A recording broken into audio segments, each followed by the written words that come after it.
Bonjour à tous, cette vidéo va nous permettre d'utiliser le logiciel RS Links classique. Donc ce logiciel va nous permettre de pouvoir connecter notre PC à notre PLC afin de pouvoir télécharger notre programme dans notre PLC.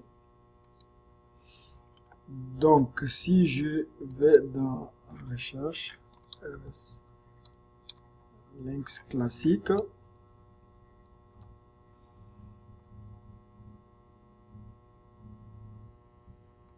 je l'ouvre. Donc ici je vais dans communication, je vais dans communication, donc je vais dans configure drivers. Donc on va configurer driver pour pouvoir établir la connexion, et ici je m'en vais donc ici dans mon menu de roulant et je vais chercher mon driver qui va être de type Ethernet. Donc je vais donc Ethernet IP driver. Donc je vais cliquer sur Add New. Donc là il va me donner déjà un nom ici et je peux le laisser tel quel.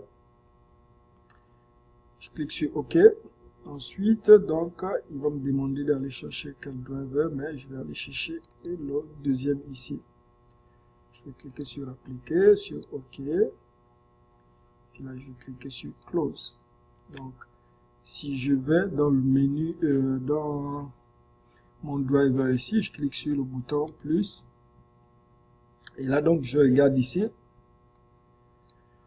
Je vais voir mon contrôleur qui est ici.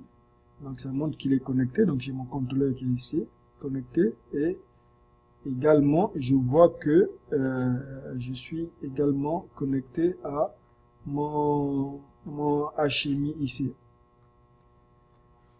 Donc une fois cela fait, je vais juste baisser ma fenêtre ici. Donc je m'en vais, donc je repars dans mon logiciel Studio 5000, et puis là qu'est-ce que je m'en vais dans communication. Et puis là, je vais cliquer sur Who Active.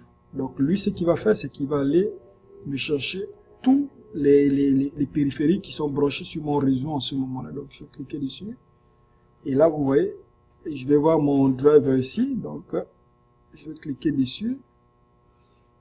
Ma flèche ici. Donc je vais cliquer sur mon contrôleur ici. Et puis là, je vais cliquer sur Download.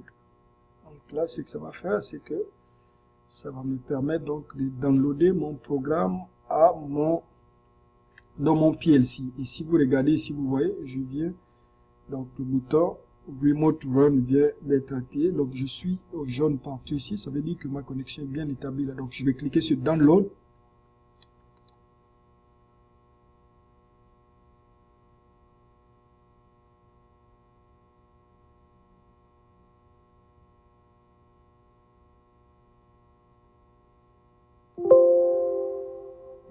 Là, il te dit, est-ce que vous voulez ramener le contrôleur en Remote Run? Vous allez dire oui.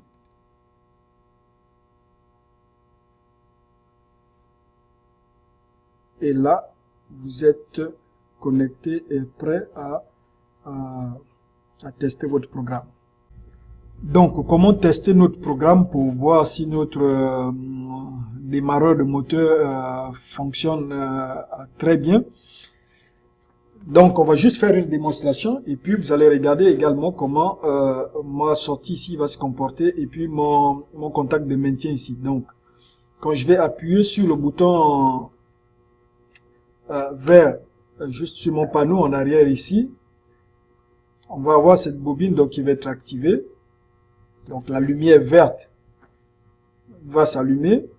Cette bobine va s'activer, va fermer son contact ici et puis la lumière ici, la lumière verte ici qui remplace mon moteur va être allumée.